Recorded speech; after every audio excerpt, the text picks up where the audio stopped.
الحمدللہ رب العالمین والصلاة والسلام علی محمد الامین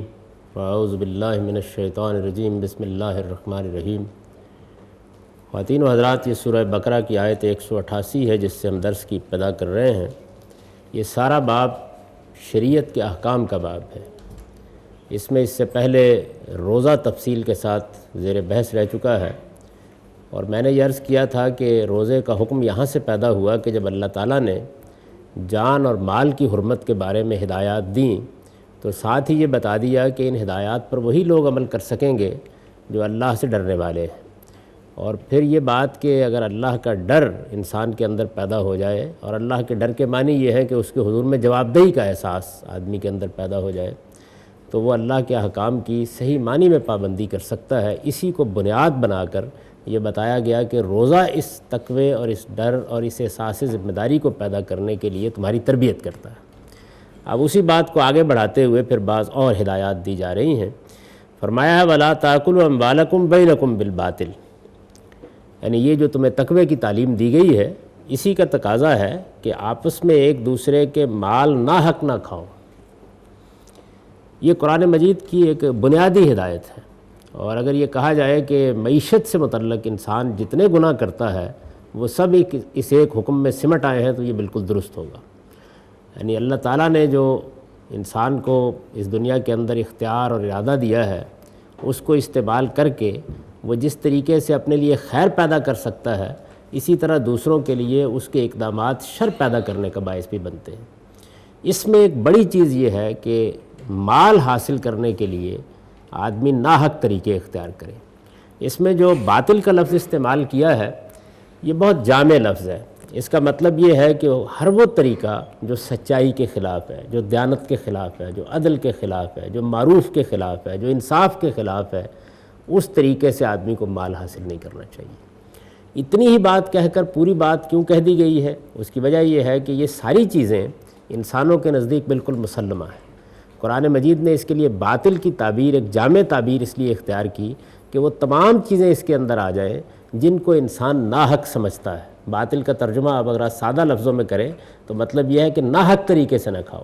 اس سے خود یہ بات معلوم ہوئی کہ حق کیا ہے اور ناحق کیا ہے، اس کو انسان جانتے ہیں۔ تو یہ جتنی باتوں کو میں نے آپ کے سامنے رکھا ہے یہ سب وہی چیزیں ہیں۔ یعنی سچائی کے خلاف اگر کوئی معاملہ کیا جا رہا ہے تو ظاہر ہے کہ یہ دوسرے کا مال ناحق کھانا ہے۔ اگر دیانت کے خلاف آپ کسی کا مال ہضم کر رہے ہیں، اگر آپ دوسرے کا مال ہڑپ کرنے کے لیے دھوکہ دے رہے ہیں، فریب دے رہے ہیں، یا انصاف کا تقاضا کچھ اور تھا اور آپ اس کو چھوڑ کر کوئی اور کام کر رہے ہیں، تو یہ سب چیزیں اس کے تحت داخل ہوں گی۔ چنانچہ نبی صلی اللہ علیہ وسلم کی تعلیمات سے یہ معلوم ہوتا ہے کہ معاشی معاملات میں جتنے بھی اس طرح کے پہلو اس زمانے میں موجود تھے، سبھی کو آپ نے موضوع بنایا۔ یعنی اگر کچھ لوگ تجارت کرنے میں ایک دوسرے کو دھوکہ دیتے تھے، فریب دیتے تھے، دوسرے کو نقصان پہنچانے کی کوشش کرتے تھے، تو آپ نے لوگوں کو ان پر تنبیہ کی۔ بازاروں میں جا کر یہ دیکھا کہ اگر کوئی شخص ملاوٹ کر رہا ہے یا اس طریقے سے اپنا مال بیچ رہا ہے کہ جس سے دوسرے کے لیے بددیانتی کے اسباب پیدا ہوتے ہوں، تو لوگوں کو توجہ دلائی۔ وہ بڑا مشہور واقعہ ہے کہ جس میں بازار میں جاتے ہوئے آپ نے غلے کے ڈھیر میں ہاتھ ڈال دیا تو معلوم ہوا کہ اندر سے گیلا ہے، اور اس آدمی سے پوچھا کہ تم نے یہ ایسے کیوں کیا؟ تو اس نے کہا کچھ بارش ہو گئی تھی اور یہ بھیگ گیا۔ تو آپ نے فرمایا پھر اس کو اوپر ڈالنا چاہیے تھا تاکہ ہر آدمی کو معلوم ہو کہ یہ بھیگا ہوا غلہ ہے، اس میں تو کوئی شخص بھی دھوکے میں اس کو خرید سکتا ہے۔ یہاں تک اس معاملے میں ہدایات کی کہ اگر کسی کا کوئی مال گرا ہوا کہیں پڑا ہوا مل جاتا ہے، جس کو عربی زبان میں لقطہ کہتے ہیں، تو اس کو بھی آپ ہڑپ نہیں کر سکتے، اس لیے کہ وہ دوسرے کا مال ہے۔ تو ارشاد فرمایا کہ اس زمانے کے حالات کے لحاظ سے 1 سال تک اس کی تشہیر ہوتی رہنی چاہیے۔ آپ وہ اپنے قبضے میں رکھیں، لیکن مختلف موقعوں کے اوپر مسجد میں، دوسری جگہوں پر لوگوں کو توجہ دلاتے رہیں، ہو سکتا ہے اس کا کوئی جاننے والا آ جائے۔ تو اس طرح کی بہت سی ہدایات ہیں جو آپ کو وہاں ملے گی۔ مال کی خرید و فروخت کے بہت سے ایسے ذرائع تھے کہ جو آج ہو سکتا ہے ہمیں مزے کا خیز لگے، لیکن اس زمانے میں لوگ ان کو اختیار کیے ہوئے تھے۔ اس طرح کے سودے کر لیتے تھے کہ یہ تمہاری اونٹنی ہے، اس کے بعد یہ بچہ جنے گی، پھر اس کے بعد اس سے جو بچہ ہوگا میں اس کا سودا کر رہا ہوں، اور یہ گویا ایک طرح کی جوئے بازی کی صورت ہو جاتی تھی۔ اس میں جھگڑے پیدا ہو جاتے تھے، لڑائی کے اسباب پیدا ہو جاتے تھے۔ آپ نے ان چیزوں کو ممنوع قرار دیا۔ اس معاملے میں یہاں تک احتیاط کی تلقین کی کہ بعض لوگ جو ذرا شاطر اور چالاک ہوتے تھے، وہ قافلے باہر سے آتے تو آگے جا کر ان قافلوں کا استقبال کرتے اور وہیں ان سے بہتاؤ کر کے سارا سودا خرید لیتے۔ مارکیٹ میں آنے کے بعد ان کو یہ پتہ چلتا ہے کہ غالباً ہمارے ساتھ دھوکہ ہوا ہے، یہاں کے لوگوں کے ساتھ بھی زیادتی ہو جاتی، تو آپ نے فرمایا کہ نہیں یہ کام نہ کرو۔ یہ غرض جتنے بھی اس طرح کے احکام ہیں، میں نے اپنی کتاب میزان میں قانون معیشت کے زیر عنوان ان سب کو جمع کر دیا ہے، تو آپ دیکھیں کہ 30-35 کے قریب چیزیں ہیں کہ جن میں رسول اللہ صلی اللہ علیہ وسلم نے اس طرح کی ہدایات دی ہیں۔ ہمارے ہاں جو حدیث کی کتابیں ہیں ان میں کتاب البیع اور کتاب المساقات وغیرہ، یہ جو مختلف کتابیں ہیں وہ انہی چیزوں کو بیان کرتی ہیں۔ ان سب کو اگر آپ دیکھیں گے تو بظاہر تو لگتا ہے کہ بہت سی باتیں ہیں بیع و شراء کی، خریداری کی اور اس طرح کی، جن کو نبی صلی اللہ علیہ وسلم نے منع کیا ہے، لیکن ان سب کے لیے اگر کوئی عنوان ہو سکتا ہے تو وہ یہی ہے کہ لا تاکلوا اموالکم بینکم بالباطل، یعنی قرآن مجید نے جو بات ایک جملے میں کہی ہے کہ اپنے ایک دوسرے کا مال ناحق طریقے سے نہ کھاؤ۔ تو اب یہ اعتماد ہے انسانی سرشت پر، انسانی فطرت پر، کہ وہ یہ جانتی ہے کہ ناحق کیا ہوتا ہے اور حق کیا ہوتا ہے، یعنی اس کو بیان کرنے کی ضرورت نہیں ہے، ہر انسان خود سمجھ سکتا ہے کہ کیا چیزیں غلط ہیں۔ رسول اللہ صلی اللہ علیہ وسلم نے اس کا اطلاق کیا، یعنی آپ کے زمانے میں جو باطل طریقے تھے ان کے بارے میں آپ نے توجہ دلائی۔ قرآن مجید نے بھی بعض چیزوں کے بارے میں جہاں ابہام ہو سکتا تھا وہاں توجہ دلائی ہے۔ اس کی ایک بڑی ہی سادہ مثال جہاں ابہام ہو سکتا ہے وہ سود اور جوا ہے۔ سود اور جوئے کے معاملے میں اگرچہ انسانی فطرت ہمیشہ سے یہ سمجھتی رہی ہے کہ یہ ایک اخلاقی برائی ہے، تاہم کچھ نہ کچھ بحث اس میں پیدا ہو جاتی ہے، موجودہ زمانے میں بھی پیدا ہو جاتی ہے، تو اس کو بطور خاص قرآن مجید نے موضوع بنایا اور یہ بتایا کہ یہ اپنی جگہ ممانعتی کا حکم رکھتے ہیں۔ آپ دیکھیں گے کہ آگے یہ چیز زیر بحث آ جائے گی، یعنی قرآن نے یہ بات کہی ہے اور پھر لوگ سوال کریں گے جوئے کے بارے میں، اسی طریقے سے سود کے بارے میں ایک بحث اٹھ کھڑی ہوئی ہے، تو قرآن مجید نے اس کو بھی واضح کیا کہ یہاں بھی در حقیقت آپ دوسرے کا مال ناحق طریقے سے کھاتے ہیں، اور اس میں بڑا لطیف فرق کیا ہے کہ جب کسی چیز کو آپ لیتے ہیں اور آپ اس کو کوئی نقصان پہنچائے بغیر استعمال کرتے ہیں، اس کا کوئی معاوضہ آپ دوسرے سے طلب کرتے ہیں تو اس پہ کوئی اعتراض نہیں ہے، لیکن وہ چیزیں کہ جو اپنا وجود کھو دیتی ہیں، استعمال نہیں ہوتی بلکہ صرف ہو جاتی ہیں، ان پہ اگر آپ کرایہ طلب کرتے ہیں تو یہ ایک غیر اخلاقی بات ہے۔ اس کی وجہ یہ ہے کہ اس آدمی کو دو مشقتوں میں آپ مبتلا کر دیتے ہیں، ایک یہ کہ جو چیز صرف ہو گئی ہے وہ اس کو دوبارہ کما کر پیدا کرے، اور دوسرے یہ کہ آپ کو بھی لازماً کچھ زائد دے، تو اس کو اخلاقی لحاظ سے ایک برا فعل قرار دیا گیا۔ اور یہ صرف قرآن نے نہیں کیا، اس سے پہلے بھی ایسے تھا، تورات میں بھی اسی طرح تھا، انجیل میں بھی اسی طرح تھا، اور اس سے پہلے جو انبیاء علیہم السلام کی تعلیمات ہیں ان میں بھی اس کو ایک برا فعل کہا گیا تھا۔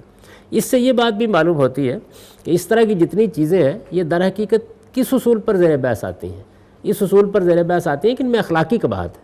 یعنی گویا ہم کو واضح صرف یہ کرنا ہوتا ہے کہ دیکھیے یہ چیز دوسرے کے لیے ظلم کا باعث بن رہی ہے، یہ دوسرے پر عدوان کا باعث بن رہی ہے، یہ زیادتی کا باعث بن رہی ہے، اس میں آپ دوسرے کو نقصان پہنچا رہے ہیں۔ ہمارے فقہاء نے اسی سے جو اصول نکالا کہ لا ضرر ولا ضرار، یعنی جتنے بھی سودے ہوں گے، جتنے بھی مالی معاملات ہوں گے، ان میں ایک دوسرے کے ساتھ نقصان پہنچانے کا رویہ نہیں ہونا چاہیے۔ اب ظاہر ہے کہ نفع نقصان تو ہر جگہ ہوتا ہے، لیکن ایک وہ نفع نقصان ہے جو آدمی کے آزادانہ فیصلوں کے نتیجے میں ہوتا ہے، ہر سودے میں ہو سکتا ہے۔ ایک وہ ہے کہ جس میں آپ باقاعدہ منصوبہ بندی کرتے ہیں کہ میں اس طریقے سے معاملہ کروں گا کہ دوسرے کو تو ہر حال میں نقصان ہی پہنچنا چاہیے، تو اس سے روکا گیا۔ اسی طرح یہ ہدایت کی گئی کہ آپ کوئی مال بیچنا چاہتے ہیں اور آپ سمجھتے ہیں کہ اس کے اندر کوئی عیب ہے تو اب اس عیب کو واضح کر دیں، یعنی بتا دیں کہ یہ عیب اس کے اندر موجود ہے، یہ آپ کی اخلاقی ذمہ داری ہے۔ تو حضور نے فرمایا کہ جو آدمی اس طریقے سے عیب کو چھپا کر کوئی مال بیچتا ہے وہ در حقیقت اپنے لیے ایک باطل سودے کا اہتمام کرتا ہے اور اس کی اس کو سزا بھگتنا ہوگی۔ تو یہ جتنے معاملات ہیں یہ اصل میں صورتحال کو درست کرنے کے لیے ہے، تاکہ معاشی معاملات میں کوئی آدمی کسی دوسرے کو نقصان نہ پہنچائے۔ کسی کی جان کو نقصان پہنچانے کا معاملہ کم تر ہوتا ہے، یعنی کبھی کبھار ہوتا ہے۔ ویسے تو اب ایسے ذرائع بھی لوگوں نے ایجاد کر لیے ہیں کہ وہ براہ راست اگرچہ مجرم نہیں سمجھے جا سکتے لیکن وہ جان کو بھی نقصان پہنچا رہے ہیں۔ ملاوٹ کی جاتی ہے، جو دواؤں میں ملاوٹ کی جاتی ہے یا مضر صحت چیزیں شامل کر دی جاتی ہیں، تو یہ بھی بلا واسطہ اور بالواسطہ گویا اسی طرح کا ایک جرم ہے جو آدمی کرتا ہے۔ لیکن بہرحال مال کو نقصان پہنچانے کے معاملے میں آدمی کافی حد تک فیاض واقع ہوتا ہے، یعنی وہ پہنچا ہی دیتا ہے کسی نہ کسی طریقے سے۔ اس وجہ سے خاص طور پر اس کو موضوع بنایا کہ لا تاکلوا اموالکم بینکم بالباطل، باطل طریقوں سے، ناحق طریقوں سے ایک دوسرے کا مال نہ کھاؤ۔ اور پھر اس پر عطف کر دیا ایک اسی نوعیت کے بڑے معاملے کو، فرمایا وَلَا تُدْلُوا بِهَا إِلَى الْحُكَّامِ لِتَأْكُلُوا فَرِيقًا مِّنْ أَمْوَالِ النَّاسِ بِالْإِثْمِ وَأَنْتُمْ تَعْلَمُونَ، یعنی فرمایا کہ ایک دوسرے کا مال ناحق طریقے سے نہ کھاؤ اور نہ اس مال کو حاکموں تک پہنچنے کا ذریعہ بناؤ کہ دوسروں کے مال کا کوئی حصہ تمہیں اس طرح ان کی حق تلفی کر کے کھانے کا موقع مل جائے۔ یعنی یہ رشوت جو ہے یہ دے کر آپ حاکم سے فیصلہ حاصل کر سکتے ہیں، رشوت دے کر آپ اپنے لیے کوئی ناجائز فائدہ حاصل کر سکتے ہیں، ظاہر ہے کہ یہ اسی صورت میں ہوگا جب دوسرے کا کوئی حق تلف ہو جائے گا۔ تو ارشاد فرمایا کہ جس طریقے سے عام زندگی میں اس چیز کا اہتمام کرنا چاہیے، اسی طریقے سے اپنے مال کو اس کا ذریعہ بھی نہیں بنانا چاہیے کہ کسی کی جیب گرم کر کے، کسی کو رشوت دے کے آپ دوسرے کے حق پر ڈاکہ ڈال دیں۔ تو اسی بنیاد کے اوپر رسالت میں آپ صلی اللہ علیہ وسلم نے یہ بات فرمائی کہ الراشی والمرتشی فی النار، وہ آدمی جو کسی کا ناجائز حق حاصل کرنے کے لیے رشوت دیتا ہے یا رشوت دیتا ہے، یہ دونوں کے دونوں اپنے لیے جہنم کا سامان کرتے ہیں۔ اسی طرح کا معاملہ آپ آگے جا کے دیکھیں کہ یتامہ کے اموال کے بارے میں پیش آ جاتا ہے۔ تو گویا قرآن مجید کی تعلیمات میں اس چیز کی بڑی اہمیت ہے کہ دوسروں کے مال کے بارے میں انسان آخری درجے میں متقی اور پرہیزگار ہو۔ ہمارے ہاں تو بدقسمتی یہ ہے کہ تقویٰ صرف چند مظاہر کا نام سمجھ لیا گیا ہے۔ آپ کی داڑھی اگر پورے ناپ کی ہے، آپ نے شلوار اگر ٹکنوں سے اٹھا رکھی ہوئی ہے تو کہا جائے گا بڑے متقی، بڑے متشرع آدمی ہے۔ لیکن قرآن مجید اس کے بالکل برخلاف ان چیزوں کو کوئی اہمیت نہیں دیتا، اس کے بالکل برخلاف ہمارے معاملات کو اصل اہمیت دیتا ہے۔ یعنی آپ ایک دوسرے کا مال باطل طریقوں سے نہ کھائیں، آپ رشوت نہ لیں، آپ دوسرے کے ساتھ زیادتی نہ کریں، آپ کسی آدمی کے اوپر عدوان کا ذریعہ نہ بنیں، ان چیزوں کو اس نے سب سے زیادہ اہمیت دی ہے۔ تو یہاں بھی یہ فرمایا کہ وَأَنْتُمْ تَعْلَمُونَ، یعنی تم اس مال کو حکام تک پہنچنے کا ذریعہ نہ بناؤ کہ اس کے ذریعے سے دوسروں کے مال کا کوئی حصہ تمہیں ان کی حق تلفی کر کے کھانے کا موقع مل جائے، درا حال ہے کہ تم اس حق تلفی کو جانتے ہو۔ وَأَنْتُمْ تَعْلَمُونَ کے یہ الفاظ اس لیے داخل کر دیے کہ ایسا بھی ہوتا ہے کہ بعض اوقات آدمی کو اس کا احساس یا شعور نہیں ہوتا کہ دوسرے کی حق تلفی ہو جائے گی، تو یہ چیز تو قابل معافی ہو سکتی ہے، لیکن جب آدمی جانتے بوجھتے اس طرح کا معاملہ کرتا ہے تو ارشاد فرمایا کہ یہ ایک بڑا جرم ہے اور ایک یہ بڑا گناہ ہے۔ پھر اس کے ساتھ یہ بات بھی واضح کر دی کہ یہ جو چیزیں ہیں ان کا حق تلفی ہونا، ان کا گناہ ہونا، یہ ایک معروف بات ہے۔ یعنی انسان کی عقل اس کی گواہی دیتی ہے، فطرت اس کی گواہی دیتی ہے، دنیا کا معروف اس کو بتاتا ہے، تمام مذاہب اور ادیان میں اس چیز کی حرمت مانی گئی ہے۔ اس وجہ سے اگر کوئی آدمی کہتا ہے کہ مجھے یہ معلوم نہیں تھا کہ دھوکہ دینا کوئی بری بات ہے تو وہ غلط بات کہتا ہے، یا یہ وہ کہتا ہے کسی کا مال ہڑپ کر لینا یہ کوئی بری بات نہیں ہے، تو یہ گویا انتم تعلمون کے الفاظ نے اس جانب اشارہ کر دیا کہ یہ ایسی بات نہیں ہے کہ کوئی انسان اس کو کہہ سکے۔ تم جانتے ہو، بڑی اچھی طرح جانتے ہو کہ دیانت کیا ہے، بددیانتی کیا ہے، سچائی کیا ہے، جھوٹ کیا ہے، دھوکہ کیا ہے، فریب کیا ہے، یہ سب چیزیں تمہیں معلوم ہیں۔ ان کو استعمال کر کے دوسروں کے مال کھانے کے مواقع پیدا نہ کرو۔ کہنے کو تو یہ ایک بات ہے، لیکن حقیقت یہ ہے کہ مسلمانوں کی زندگی کے اندر سب سے زیادہ جس چیز کو قابل توجہ ہونا چاہیے وہ یہ ہے۔ نبی صلی اللہ علیہ وسلم نے ایک موقع کے اوپر اس کی شناخت اس طریقے سے واضح فرمائی، جب ایک آدمی نے کچھ بہت چرب زبانی سے کام لے کے اپنا مقدمہ پیش کیا کسی کھیتی کے بارے میں، تو آپ نے فرمایا کہ یہ ہو سکتا ہے کہ تم مجھے دھوکہ دے لو اور اپنی چرب زبانی سے تم یہ زمین مجھ سے حاصل کر لو، لیکن اتنی بات یاد رکھو کہ اگر یہ بلشت برابر بھی تم نے دوسرے کو دھوکہ دے کر ہتھیا لی ہے تو یہ توق بنا کے قیامت میں تمہاری گردن میں ڈال دی جائے گی۔ اس چیز کا خیال کرو۔ تو یہی چیز ہے جس کو سب سے زیادہ آپ نے موضوع بنایا ہے۔ آپ دیکھیں گے کہ ہمارے ہاں جو حدیث کی کتابیں ہیں ان میں رسالت میں آپ صلی اللہ علیہ وسلم کا علم اور عمل منتقل ہوئے ہیں، سب سے زیادہ جو چیز موضوع بنی ہے وہ مالی معاملات کے بارے میں انسانوں کے فیصلے، اور اس میں آپ نے یہ بتایا کہ بیع و شراء میں ان چیزوں کا خیال رکھو، چیزوں کو بیچتے خریدتے وقت ان چیزوں کا خیال رکھو، دوسروں کے ساتھ معاملہ کرتے ہوئے اس چیز کا خیال رکھو، ملاوٹ نہ کرو، رشوت نہ لو، اس طرح کی جتنی چیزیں ہیں ان کو سب سے زیادہ موضوع بنایا گیا ہے۔ بدقسمتی یہ ہے کہ اس وقت مسلمانوں میں سب سے زیادہ اگر کوئی چیز نظر انداز ہوتی ہے تو وہ یہی، یعنی باقی معاملات میں لوگ سمجھتے ہیں کہ وہ کچھ تھوڑی سی دینداری کے بھرم قائم کر لیتے ہیں، اور یا پھر اس غلطی میں مبتلا ہو جاتے ہیں کہ اگر یہ کام ہم کر لیں گے اور اس کے ساتھ نماز پڑھ لیں گے، اس کے ساتھ روزہ رکھ لیں گے تو یہ چیزیں معاف ہو جائیں گی۔ یہ بات بھی قرآن مجید نے واضح کر دی ہے کہ یہ گناہ قابل معافی نہیں ہے۔ یعنی جب آپ نے کسی دوسرے کو دھوکہ دیا ہے، اس کا حق مارا ہے، اس کے ساتھ بددیانتی کی ہے، زیادتی کی ہے، تو یہ اصل میں دوسرے کے ساتھ معاملہ ہے، وہ معاف کرے گا تو یہ معاف ہوگا۔ اس وجہ سے اس کو ایسے نہ سمجھو کہ اللہ تعالیٰ کے ہاں تم صرف گندہ ہو جاؤ گے، نماز پڑھ لو گے، روزہ رکھ لو گے تو اللہ تعالیٰ ان کو معاف کر دیں گے۔ اس میں اس فرد کے حق کو ادا ہونا چاہیے، اس کی تلافی ہونی چاہیے، اس کے بعد ہی یہ معافی کا ذریعہ بن سکتا ہے۔ تو بہت سختی کے ساتھ ان چیزوں کی طرف توجہ دلائی ہے، اور میں سمجھتا ہوں کہ مسلمانوں کی اخلاقی حالت کی تباہی میں اس چیز کو بڑا دخل ہے کہ انہوں نے قرآن مجید کی ان ہدایات کو اور پیغمبر صلی اللہ علیہ وسلم کے ان ارشادات کو اپنے ہاں نظر انداز کر دیا ہے۔ جب بھی آپ کوئی معاملہ کرنے کے لیے بیٹھتے ہیں تو یہ دیکھیے کہ آپ کسی دوسرے کا کوئی حق باطل طریقے سے تو نہیں لے رہے، اور پھر اپنے ضمیر سے پوچھیے۔ رسول اللہ صلی اللہ علیہ وسلم سے اب اس کے بارے میں بھی پوچھا گیا کہ یہ جو اس طرح کے معاملات ہوتے ہیں میں فیصلہ کیسے کریں، تو آپ نے فرمایا ما حاک فی صدرک، یہ چیز تمہارے ضمیر میں کھٹک پیدا کر رہی ہوتی ہے، مجھ سے پوچھنے کے لیے کیا، استفت قلبک، اپنے دل سے فتویٰ پوچھو۔ یہ حضور نے اس موقع پر فرمایا، اور میرا خیال یہ ہے کہ یہ نہایت حکیمانہ بات ہے۔ اس کی وجہ یہ ہے کہ ہر انسان اس بات کو جانتا ہوتا ہے، جب ہم دھوکہ دیتے ہیں، جب ہم فریب دیتے ہیں، جب ہم دوسرے کا مال کھاتے ہیں، جب ملاوٹ کرتے ہیں، جب اپنے کسی مفاد کو سامنے رکھ کر ہم دوسرے کے مفادات کو نظر انداز کرتے ہیں اور پھر اس میں طرح طرح کی اسکیمیں بناتے ہیں، تو یہ معاملہ جو ہے یہ اگرچہ شیطان کرا رہا ہوتا ہے، لیکن بہرحال ہم کر رہے ہوتے ہیں اور ہوش گوش کے ساتھ کر رہے ہوتے ہیں، پورے اختیار کے ساتھ کر رہے ہوتے ہیں۔ قرآن نے اس کو بیان کیا کہ انتم تعلمون، یعنی ان میں سے کوئی چیز تمہاری نگاہوں سے پوشیدہ نہیں ہوتی، تم بہت اچھی طرح جانتے ہوتے ہو۔ اپنے دل سے فتویٰ پوچھ لو وہ بھی یہی بتائے گا، اپنے ضمیر سے فتویٰ پوچھو وہ بھی یہی بتائے گا۔ یہ معاملہ کرتے وقت اگر کوئی انسان کہتا ہے کہ مجھے غلطی لگ گئی ہے، تو وہ اپنے آپ کو بھی دھوکہ دیتا ہے اور اللہ تعالیٰ کو بھی دھوکہ دیتا ہے، اس لیے کہ یہ سچائی کے معاملات ہیں، دیانت کے معاملات ہیں، اور ان میں کوئی انسان دوسرے سے کچھ نہیں چھپا سکتا۔ 2 روپے، 4 روپے، 10 روپے، 1000، لاکھ، جو کچھ بھی آپ نے اس میں ہضم کیا ہے، یہ بات ہم میں سے ہر شخص کو سمجھ لینی چاہیے کہ اس کے لیے اللہ کے ہاں جواب دہ ہونا ہوگا، اور یہ جواب دہی وہاں تلافی کے بغیر کسی اچھے نتیجے کو پیدا نہیں کر سکے گی، اور وہاں تلافی کے لیے ہمارے پاس کچھ بھی نہیں ہوگا سوائے اس کے کہ اپنی نیکیاں دوسرے کے کھاتے میں ڈال دیں، اور اس سے بڑا خسارے کا سودا قیامت میں کوئی نہیں ہو سکتا۔ اس وجہ سے اس بات کی بھی کوشش کرنی چاہیے کہ اگر پہلی زندگی میں کوئی ایسا کام کیا ہے اور اب اللہ نے توبہ کی توفیق دی ہے یا اس کا شعور دیا ہے، تو ممکن حد تک اس کی تلافی کرنے کی کوشش کریں، یعنی یہی معاملات کو صاف کر لیا جائے۔ کسی کو دھوکہ دیا ہے، کسی کا مال کھایا ہے، تو اس معاملے کو صاف کر کے آدمی دنیا سے رخصت ہو، بجائے اس کے کہ قیامت کے دن کٹہرے میں کھڑا ہو اور وہاں اس پروردگار جو رؤوف اور رحیم ہے، جو عیب پر پردہ ڈالنے والا ہے، اس کی بجائے ان انسانوں سے واسطہ پڑ جائے کہ نہ کسی کے عیب پر پردہ ڈالیں گے، نہ کسی کو معاف کرنے کے لیے تیار ہوں گے، اور معلوم نہیں کیا معاملہ ہمارے ساتھ کر ڈالیں گے۔ تو اس معاملے میں قرآن مجید آخری درجے میں متنبہ کرتا ہے۔ یہاں بھی دیکھ لیجئے کہ جان کی حرمت، مال کی حرمت، اور درمیان میں اس کے ساتھ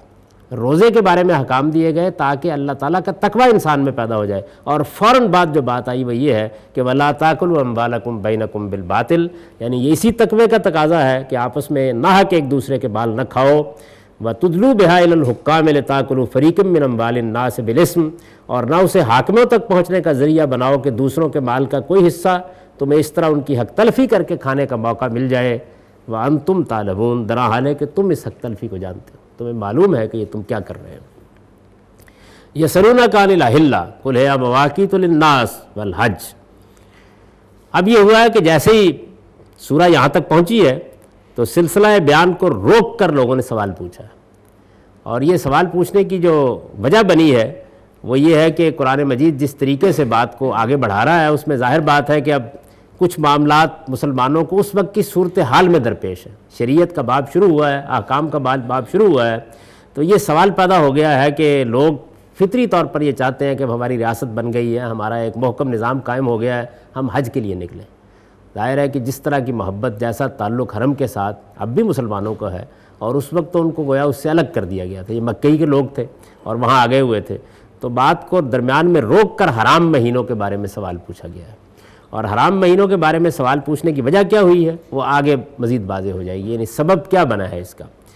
تو پوچھا ہے کہ یسألونک عن الأہلہ، کہ وہ تم سے حرام مہینوں کے بارے میں پوچھتے ہیں، قل ہی مواقیت للناس والحج، فرمایا کہ انہیں اس کا جواب دو کہ یہ لوگوں کی بہبود اور حج کے اوقات ہیں۔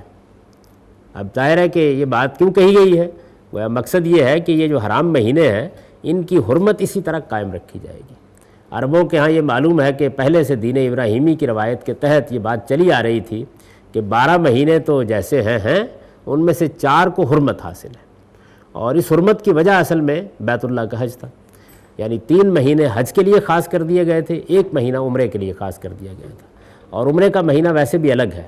رجب کا مہینہ عمرے کے لیے، اور ذوالقعدہ، ذوالحجہ اور محرم کے 3 مہینے یہ حج کے لیے خاص کر دیا۔ حج چونکہ 10 ذوالحج کو ہوتا ہے تو یہ طریقہ اختیار کیا گیا تھا کہ 1 مہینہ 10 دن پہلے مل جائیں اور اس کے بعد 1 مہینہ 20 دن واپسی کے سفر کے لیے مل جائیں، تو اس طریقے سے گویا 3 مہینے اس کے لیے حرمت والے مہینے ٹھہرا دیے گئے تھے۔ حرمت والے مہینے ہونے کا مطلب یہ تھا کہ اس زمانے کی بدامنی میں، چونکہ قبائلی نوعیت کا معاشرہ تھا، تو جنگ جدال نہ ہو، لوگوں کی تلواریں رک جائیں، قافلے اطمینان کے ساتھ اپنا سفر جاری رکھ سکیں، جو لوگ حج کے لیے آنا اور جانا چاہتے ہیں وہ حفاظت کے ساتھ چلے آئیں اور حفاظت کے ساتھ چلے جائیں۔ اس سے حج کے لیے جو مواقع پیدا ہوتے تھے وہ تو ہوتے ہی تھے، اس کے ساتھ گویا یوں سمجھ لیجئے کہ اس بدامنی کے ماحول میں گویا امن کا ایک زمانہ ایسا آ جاتا تھا جس میں جذبات ٹھنڈے پڑ جاتے تھے، لڑائیاں رک جاتی تھیں، لوگ آپس میں کچھ معاہدات کر لیتے تھے، ٹھنڈے دل و دماغ کے ساتھ معاملات پہ غور بھی کرتے تھے۔ یہ بڑی ایک رحمت تھی اس وقت صورتحال مسلمانوں کو یہ درپیش ہو رہی تھی کہ وہ حج کرنے کی شدید خواہش رکھتے تھے، جیسے کہ پیچھے ذکر ہو گیا کہ اللہ تعالیٰ نے اس حرم کو قبلہ قرار دے دیا۔ اس کے بعد ایک فطری جذبہ لوگوں کے اندر پیدا ہوا کہ ہم حج کرنے کے لیے جائیں۔ حج کرنے کی اس خواہش میں جو چیز رکاوٹ بن رہی تھی وہ یہ تھی کہ معلوم نہیں قریش کا رد عمل کیا ہوگا، اس لیے کہ اس وقت تو حرم پر ان کا قبضہ تھا،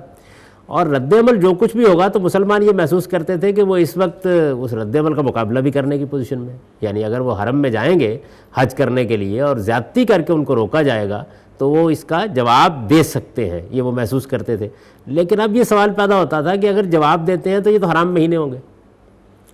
یعنی اگر عام حالات میں تو یہ تھا کہ اس بات کی احترام دونوں فریق کرتے تھے، لیکن اب قریش جس طرح کی زیادتیاں کر چکے تھے تو مسلمانوں کا خیال یہ تھا کہ جیسے ہی وہ جائیں گے کچھ معلوم نہیں کہ آگے سے وہ تلواریں کھینچ لیں اور زبردستی لوگوں کو حرم میں داخل ہونے سے روکیں، تو جواب میں کیا کیا جائے گا؟ کیا حرام مہینوں کی حرمت قائم رکھی جائے گی یا پامال کر دی جائے گی؟ یہ سوال یہاں سے پیدا ہوا ہے۔ تو لوگوں نے بات کو درمیان میں روک کر یہ سوال کیا، یسألونک عن الحلہ، وہ تم سے حرام مہینوں کے بارے میں پوچھتے ہیں، قل ہی مواقیت للناس والحج، فرمایا یہ لوگوں کی بہبود اور حج کے اوقات ہیں، یعنی اس میں ایک طرف لوگوں کے لیے یہ فائدے کا پہلو ہے کہ امن قائم ہو جاتا ہے، تجارتی قافلے گزر جاتے ہیں، لوگوں کے لیے معیشت کے جتنے پہلو ہیں ان کے لیے استحکام پیدا ہو جاتا ہے، اور پھر یہ کہ اللہ کی ایک عبادت کرنے کا لوگوں کو موقع ملتا ہے، تو اس وجہ سے ان کی یہ حرمت اسی طرح قائم رکھی جائے گی۔ اب جب یہ بات ہو گئی تو قرآن مجید نے اسی سے ایک اور اصلاح کی طرف بھی قدم اٹھا لیا،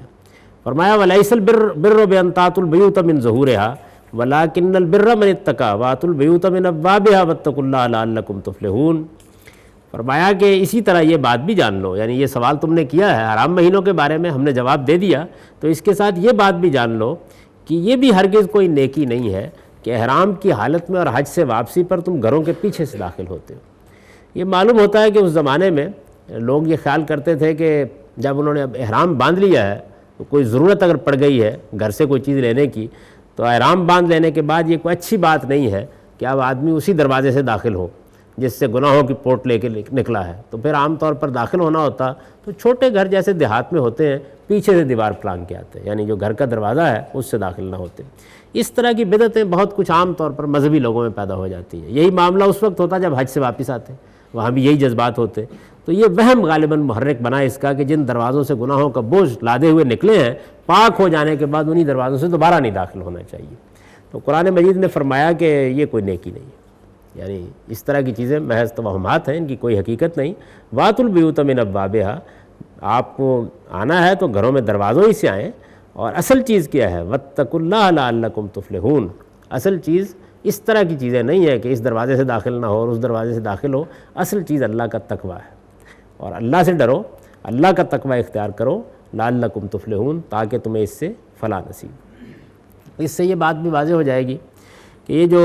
حج اور عمرے کا معاملہ ہے، جس طرح کہ میں اس سے پہلے بھی توجہ دلاتا رہا ہوں، یہ ایسا نہیں ہے کہ قرآن مجید نے آ کے پہلی مرتبہ اس کا حکم دیا ہے، بلکہ ان احکام سے بھی یہ بات معلوم ہو جائے گی کہ لوگ حج سے بھی واقف ہیں، لوگ عمرے سے بھی واقف ہیں، لوگ اس میں جو مناسک اختیار کرتے ہیں وہ بھی